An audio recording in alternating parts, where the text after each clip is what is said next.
let's get into the 40s, 50s, 60s, and beyond.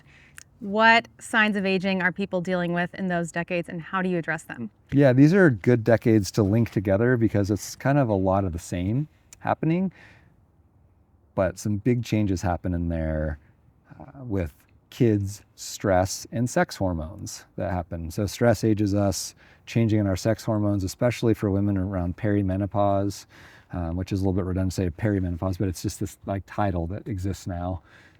And when does that start to happen? Everyone's a little bit different, but it's a spectrum too. It's not just a straight turn off, right? So late 40s through early mid and into the late 50s. So that central decade of this 3 decades we're talking about is really where a lot of it's happening. And there's more distinct changes that happen in there, and very commonly, so people will notice things happening in their 40s. A lot of it's people that have a genetic predisposition to something, and then it starts to meet aging. So maybe you have a little bit of a genetic predisposition to lower eyelid bags, and now your aging catches up and boom, you have lower eyelid bags. Okay, there it is. That's like a very common, sort of first contact for me. But I also see, especially women who get to a point where they say, I feel like I've fallen off a cliff from an aging standpoint. Most commonly when that happens, it's perimenopause paired with some stressful life event happening almost simultaneously. Is there a way to kind of ease that transition a little bit so it isn't as harsh? Is there anything women can do? Yeah, this gets into a whole topic that I like to refer my patients for about different types of hormone replacement, stress management, whatever that may be. Cortisol wreaks havoc on our soft tissue. We know that inside and out. That's our stress hormone, right? Same with the sex hormone, complex interactions, especially when they're present or decreasing together. And so, yes, the answer is yes in the short sense. That's a whole nother podcast to kind of go into what that is, to really adhere to it. And so I'll see patients on or off of, say, something like hormone replacement therapy. And I know that the trajectory of their aging after we're done even will be a little bit dependent on what happens there. Okay. So those are usually the decades where gravity starts to take its first effect. This is our first conversation about gravity a little bit. We have these ligaments in our face that quite literally hold, we talked about the glide planes and the fat pads in the musculature. Well, those are connected to the underlying bone via these very discrete ligaments. Those ligaments start to experience laxity and fade a little bit over time. That's where we start talking about options to lift and actually tighten those ligaments up a little bit.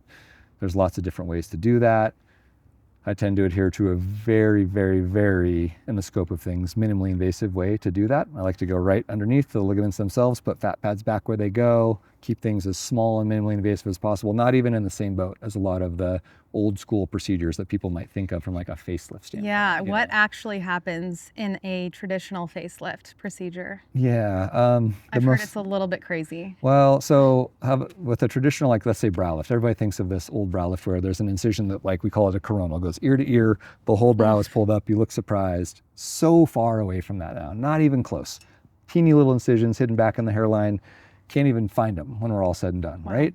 So just a whole different avenue, not even the 80-20 at that point. We're talking like the 105, percentage input there. And then a traditional facelift would be, incisions in and around the ears with a separation of the skin from the underlying fat, and then trying to pull on the fat pads from above, even though the ligaments are holding them from down deep, and trying to tighten them up. Doesn't look great. It's not the right way to do it. That's called a SMAS facelift. Not my favorite way to do it. Is that what most surgeons are still doing? Mm-hmm. Yep. So I'll tend to take more minimally invasive incisions, sometimes even the same one in the temple that we're talking about, and I'll go underneath the fat pads, which then leaves the skin and the fat connected to each other as they're supposed to be. That's not supposed to be a glide plane. That's not supposed to be separated. I'll go into the little glide planes underneath the fat pads, right to the ligaments, lift, tighten the ligaments, again, I don't want to take the artistry out of all this, but I'm really looking at where the fat pads are and where they used to be, and I'm just moving them back and fixing them there in as minimally invasive a way as possible. From one little incision. Well, and everybody's a little bit different in what their access needs are, right? If you're 45 and we're talking about a light little lifting procedure, it's a whole different animal than if you're 75 and we're talking about it, because at that point there's skin needs that need to be lifted and tailored and removed. And so regardless of who you are, where you're at, it's going to be the most minimally invasive option that we have to hit those goals and achieve that nice cohesive result that we're after. For a lot of my patients, as I mentioned, who've had prior filler, whether it's problematic or not, this is also our opportunity to be removing that filler, because I'm visualizing it, I'm seeing it, it's right in front of me. So I can manually, instead of trying to bathe it in this enzyme, I can manually scoop it out or take it out from where it is. And then again, we're usually replacing it with fat at that time. So it's kind of that, it's a whole different type of a reset to do it in that way. Yeah, it's fascinating. Radio frequency treatments are sometimes referred to as an instant facelift. What are your thoughts on that? Yeah, this is what we sort of were chatting about a little bit before with those devices. If a device is promising to lift or tighten, run, don't walk, threads are going to fall in this category too, which we haven't really talked about it as much yet. Those are awful. They're everywhere. They're all over. Painful. Yeah, we just know, like I mentioned, even with the old facelift style, if you're not releasing the ligaments and you're just trying to pull from the top, even during a surgery, it's going to fail. It's not going to work that well, let alone if you're just trying to insert these from external through the skin and think that they're going to lift up. And it's another thing that I have to deal with a little bit from a problematic standpoint during surgery.